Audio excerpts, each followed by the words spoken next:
नमस्कार साथियों, आप सबका पुनः स्वागत है श्रद्धा एस्ट्रो ज्योतिष में।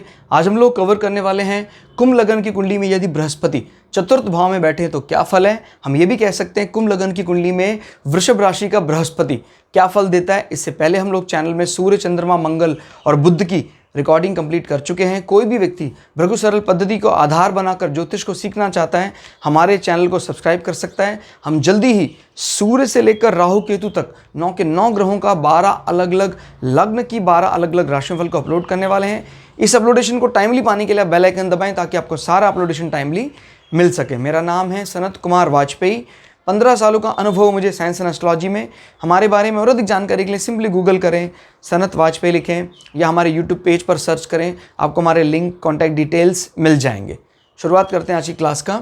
लग्न से गिनते हैं या प्रथम भाव से गिनते हैं एंटी क्लॉकवाइज, तो ये आता है चतुर्थ भाव, जहाँ वृष राशि है और बृहस्पति बैठे हैं। चतुर्थ भाव दोस्तों क्या बताता है? चतुर्थ भाव हमारे एजुकेशनल इंटरेस्ट को बताता है। चतुर्थ भाव के मजबूत होने से तय हो जाता है कि आदमी को पठन पाठन का बहुत शौक है। अब वो डिग्री सर्टिफिकेशन कर पाएगा कि नहीं कर पाएगा वो तो पंचम भाव बताएगा, लेकिन चतुर्थ भाव भी मजबूत होना उतना ही ज़रूरी जितना पंचम भाव है। क्लियर हो गया?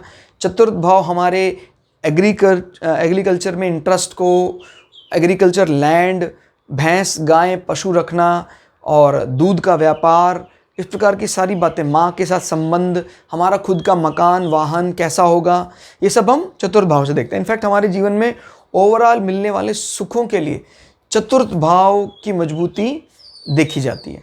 अगर चतुर्थ भाव मजबूत स्थिति में हो तो आपके जीवन में आपको सारी सुख सुविधाएं मिलती हैं, और अगर चतुर्थ भाव मजबूत स्थिति में ना हो तो आपके जीवन में सुख सुविधाओं का ग्रहण सा दिखाई देता है। तो अभी बृहस्पति आपके धन भाव को रिप्रेजेंट करते हुए और आपके आय भाव को रिप्रेजेंट करते हुए आपके सुख भाव में बैठे हुए हैं। तो जब हम इस प्रकार का संबंध देखते हैं, देखिए केंद्र में बैठे हैं, हालांकि बृहस्पति शुक्र को शत्रु मानते हैं, लेकिन इस राशि से इनको कोई ऑब्जेक्शन नहीं है। और दूसरा, ये कालपुरुष की कुंडली में द्वितीय भाव भी है और बृहस्पति इस समय द्वितीय भाव के स्वामी भी हैं। तो एक अच्छा संकेत है कि आपके कुटुंब का सुख आपके घर तक पहुंच रहा है, आपके भवन तक पहुंच रहा है। क्लियर हो गया? तो आपके कुटुंबी सारे आपके भवन में, घर में रहना एंजॉय करेंगे, और जब कभी ऐसी चीज़ दिखाई देती तो आप अपने पैतृक संपदा के दम पर और अपने आय के दम पर एक बहुत अच्छा मकान खड़ा करेंगे जहाँ शुक्र दिखाई देते हैं और साथ में एडिशनल बृहस्पति का भी वर्चस्व दिखाई देता है। तो बहुत अच्छा मकान दिखाई देता है। शुक्र की स्थिति अगर अच्छी हो तो बड़ा भव्य मकान होगा, साथ साथ बृहस्पति भी इसमें जुड़े हुए हैं, तो भव्य के साथ साथ वहाँ पर ज्ञानी लोगों के रहने का अनुभव, एहसास होता होगा। और एजुकेशनल इंटरेस्ट भी आपके शुक्र से प्रभावित रहेंगे। साथ में गुरु का आने का अर्थ है कि आपकी जो भी पठन पाठन होंगी वो बहुत ज़्यादा कहीं ना कहीं, अब शुक्र का वैसे शारीरिक ज्ञान को भी बताता है, और बृहस्पति शारीरिक ज्ञान में जैसे बायोलॉजिकल स्टडी, एनाटॉमिकल स्टडी, उस प्रोफेशन की बात भी वो करता है। तो अगर कहीं ना कहीं पंचम भाव भी और आपका 10वां भाव भी उन चीज़ों से संबंध बनाए अगर, तो आदमी कहीं मेडिकल इंडस्ट्री में भी जा सकता है। याद रखिए क्यों ये बात आ रही है, क्योंकि कुटुंब के सुख की बात हो रही है, और कुटुंब के सुख का ही नंबर माना जाता है 2 नंबर।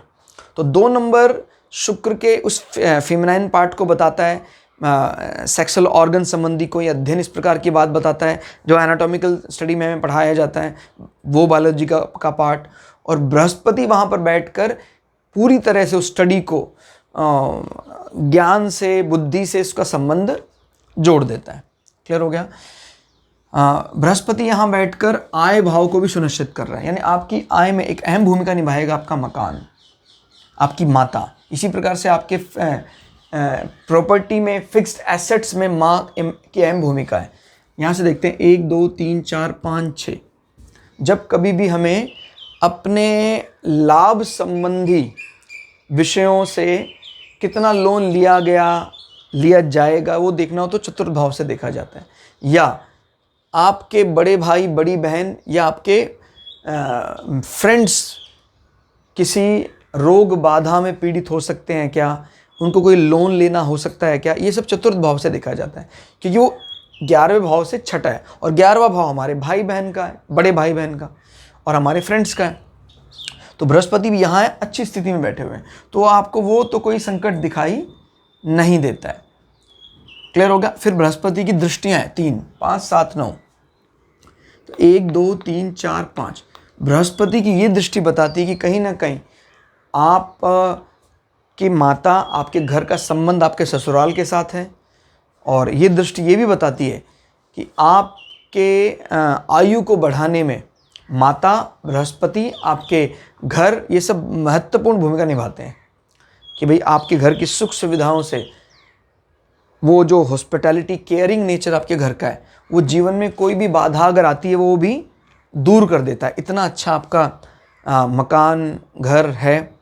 और ये दृष्टि ये भी बताती है कि आदमी ईश्वरीय झुकाव, ईश्वरीय कोई एक्सपेरिमेंट इस प्रकार का कामयाब हो जाएगा, उसमें वो कामयाब होगा। 5, 6, 7 बृहस्पति की सप्तम दृष्टि 10वें भाव में पड़ रही है, जहाँ वृश्चिक राशि है।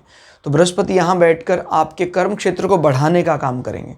आप कोई ऐसा कार्य करें जिसमें मंगल का इन्वेस्टिगेशन भी हो छुपा हुआ और बृहस्पति की इंटेलिजेंस या ज्ञान भी हो। 7, 8, 9 ये दृष्टि ठीक नहीं है बृहस्पति की। फॉरेन लैंड या दूरस्थ स्थान में विदेशी व्यक्तियों के साथ जो भी संबंध आपके होंगे वो नुकसान पहुंचाने वाले होंगे, उनसे हमें ऋण का सामना करना पड़ेगा। क्लियर हो गया। इसी प्रकार से बृहस्पति की नीच की दृष्टि कहीं ना कहीं आपके बृहस्पति की दशांतर दशा में आपके पैरों में भी कोई दोष की बात करती है। क्लियर हो गया। नीच की दृष्टि, फुट मतलब। और अगर नीच भंग हो जाता है, जैसे शनि स्वग्रही हो जाता है या चंद्रमा इसके साथ ही बैठ जाता है, तो फिर इसका प्रभाव ना के बराबर, फिर नीच का प्रभाव नहीं माना जाएगा। ठीक है। तो याद रखिए, बृहस्पति की 3 दृष्टियां, बृहस्पति के 2 घर, और जहां कोई भी प्लैनेट बैठा है उसमें फल। क्लियर होगा। तो ये आज के लिए इतना ही। मिलते हैं अगली क्लास में, तब तक के लिए जय श्री भृगु पराशरा, जय श्री शुक्राचार्य, नमस्कार।